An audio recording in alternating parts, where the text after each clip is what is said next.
भोजपुरिया समाज चैनल में आप सबके स्वागत व भोजपुरी के तमाम खबर सबसे पहले जाने खातिर भोजपुरिया समाज चैनल के सब्सक्राइब कर दी और घंटी पर जरूर दबा दी।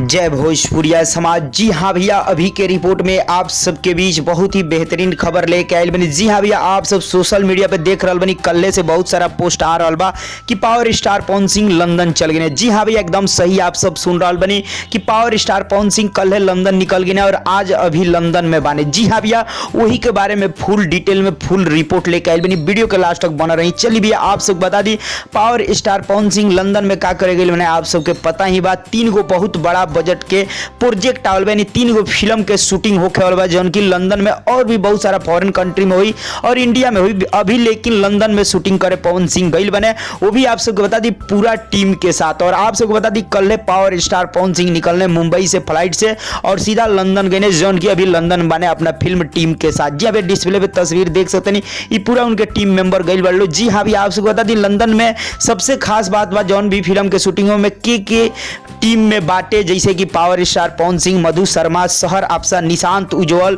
पारग पाटिल, रजनीश मिश्रा, मनोजय रघुराज और भी बहुत लोग नजर आए, जैसे कि समीर आफ्ताब भी नजर आई है। जी हाँ भैया, पूरा टीम के हुआ ये फिल्म में जाइलो और काम करिलो। जी हाँ भैया, बहुत लोग पहुंच गए बा, बहुत लोग अभी पहुंचे वाला बा। जी हाँ भैया, आप सबको बता दी 3 गो बहुत बड़ी बजट कर बहुत ही खूबसूरत फिल्म के वहां निर्माण होखे बा, वही खातिर पावर स्टार पवन सिंह पहुंचल बने। आगे जितना भी विशेष डिटेल में रिपोर्ट आई हम आप सबको बता दूं। अभी फिलहाल इतने जानी कि पवन सिंह 50 दिन खातिर गइल बने लंदन। जी हाँ भैया, लगातार 50 दिन तक पवन सिंह है, बीच में कोनो काम पड़े तो आ भी सकता नहीं इंडिया, लेकिन उनके शेड्यूल बा 50 दिन के लंदन में, जौन की शूटिंग लगातार पवन सिंह करिए पूरा टीम के साथ। ई रहल भैया अभी के पूरा फुल रिपोर्ट, जौन की पावर स्टार पवन सिंह अपना टीम के साथ लंदन पहुंचल बने। तो भैया आप सब का कल चलते नहीं, अब बहुत बड़ा बड़ा प्रोजेक्ट अब आप सबके बीच आवल बा, जौन की फॉरेन में काफी ज्यादा शूटिंग हो रहल बा पावर स्टार पवन सिंह के और भी भोजपुरी तमाम कलाकार के। तो का कहल चाहते नहीं भैया, जरूर पावर स्टार पवन सिंह के बारे में कहीं 3 गो फिल्म के बारे में का कहल चाहे जरूर बताई। चलते चलते वीडियो को लाइक करी, ज्यादा से ज्यादा शेयर करी। आप सबके बीच बहुत जल्द आ रहल बनी एक बेहतरीन खबर के साथ।